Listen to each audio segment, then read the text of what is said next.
In the earlier days, people used to purchase newspapers and go to the comic section for a chuckle. And that's where the comic Calvin and Hobbes was born. The comic ran nationally from 1985 to 1995, till it didn't anymore. It wasn't because it was bad, but rather, creator Bill Watterson felt it needed to end on a high note. The concept of a boy named Calvin and his imaginary friend Hobbes, a tiger, reflected the concepts of imagination in an otherwise dreary world. If the strip proved anything, it was that if you have an imaginary friend, or even just an active imagination, you'll never truly be bored or alone, no matter how dire the circumstances. If there's one thing I can recall, it's that Hobbes was always presented as totally real in the eyes of the reader. According to Internet Archives, there was one comic that ran only in select areas on January 1st, 1996, one day after the comic series officially ended. They say it only ran in certain areas specifically because it was a very lengthy comic that took up several full newspaper pages. 24, in fact, as the dimensions of the newspaper could hold exactly 24 if you held to the standard 3 by 1.83-inch dimensions used in a traditional comic panel. Supposedly, this Calvin and Hobbes comic was so distressing and disturbing that local newspapers attempted to pull it immediately after children were reported to be crying, and the parents simply couldn't understand why. In panel one, Calvin is his usual cheery self, but younger. The sun is shining brightly and remains that way as long as it is visible in the first 12 panels. He remarks that he is going sledding, while also attempting to build a snowman and explore nature. Every plan could exist at once, and none of them felt wrong yet. Hobbes is following along, being Hobbes, but he's drawn as a realistic toy tiger, not an imagined one, and the boy's just talking to it as though it's real. This goes on for several comic panels, and in fact, showing him continue to build the snowman, going deeper into nature, sled partially down the hill. He looks more distressed as he continues each of these activities simultaneously. The comic is drawn as though to show that the edges are more faded and burned as time goes on. The panel then zooms to show that this was a mere thought bubble. He was only thinking about doing these things as kids do. By panel 6, Calvin is 12, is shown injecting himself with drug paraphernalia with the stuffed tiger simply in the background staring. I went back and observed panel 3, and I could see the drug needle sticking out of his pocket, showing that perhaps it was there earlier, and I just didn't see it. It's not clear where Calvin got the syringe, and there's no dialogue in this panel, though there are what looks like three dots near the corner of the tiger's face, representing an ellipse or silence, but it's not clear. In panel 7, Calvin looks about 15, which means he's getting about 3 years older in each panel by my estimation. We now see that the stuffed animal, which is still supposed to be Hobbes, is slightly torn, and something is scrawled on the couch in the scene, which is looking increasingly uglier and appears to be a school bathroom, far from the bright, snowy wilderness the comic usually portrayed.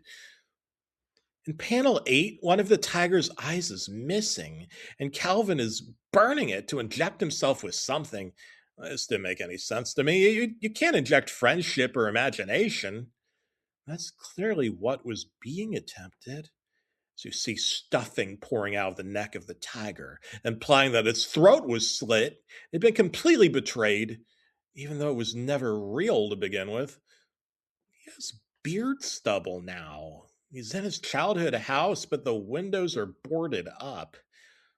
There's a tear under the tiger's eye, but it may have been drawn on. I personally couldn't handle the idea of each panel jumping forward 3 years, especially with the clear aggression of the narrative, art quality, and the characters' physical and mental health. The next few panels confirmed it as you see the trail of stuffing. He was indeed putting the tiger's stuffing in the needle and attempting to inject Hobbes into himself. By panel 9, he's already 27 by my estimation. He's holding a loaded gun and looking around sneakily. Things were just accelerating way too fast, and by the next panel, it's going to be 30 already. Panel 10 shows he's now lost a tooth, and the stuffed toy, while still there, has been completely gutted and stretched out with the eyes removed. Then, panel 11, he stretched the face of the tiger over his face and smiles, revealing he is missing a tooth, also breaking the fourth wall since he's looking directly at the viewer from the panel's perspective. He's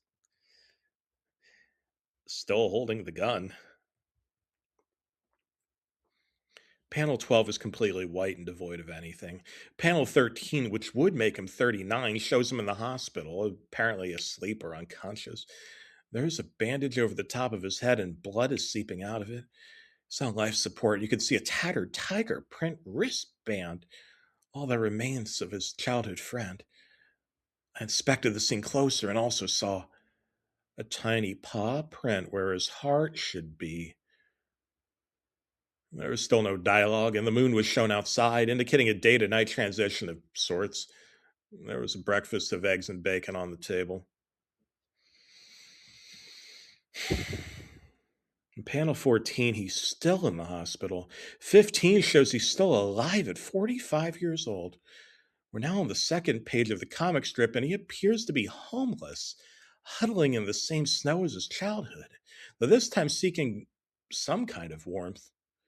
Panels 16, 17, and 18 show different scenes of him begging, being thrown out, burning things for warmth. It appears the things he's burning are what remains of his childhood friend, the wristband, an eye, and a bit of tattered stuffing that she kept for all these years.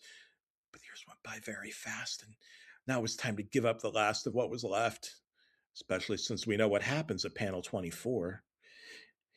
In panels 19 and 20, he appears to have developed blindness, and the art is getting very smudged, perhaps due to the bad production quality, as a deliberate attempt by creator Bill Watterson to send a message. In panel 21, he's sleeping on the sidewalk. It looks like part of his hand and arm has been eaten away by frostbite. In panel 22, he finally gets some words after all this time, which come in the form of a cardboard sign. I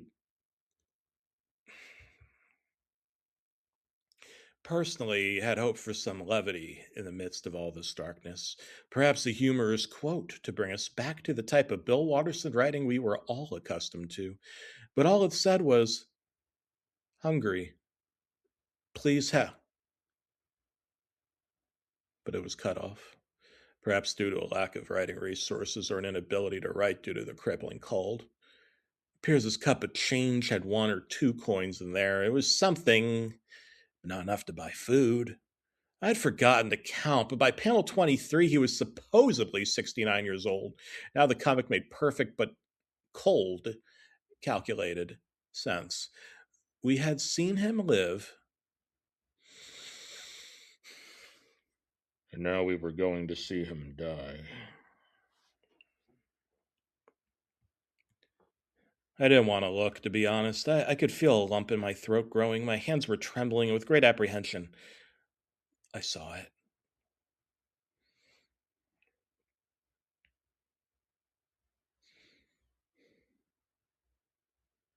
Hobbes was there. Not the stuffed animal Hobbes, but real Hobbes, drawn, just like in the original comic, standing over the body of Calvin, who was still sleeping on the sidewalk. It wasn't the reunion I expected, but after all of this, it was a sight for sore eyes just to see him again. In this world, in some way, he was real. I was a little unsure, perhaps concerned about what he was doing, however. He was crouching, looking around, and his hand was in Calvin's change cup from earlier. But what was perhaps more confusing or unsettling was the fact that his hand was in there. And it wasn't clear, due to the frame restrictions of the comic panel rules, whether he was putting money in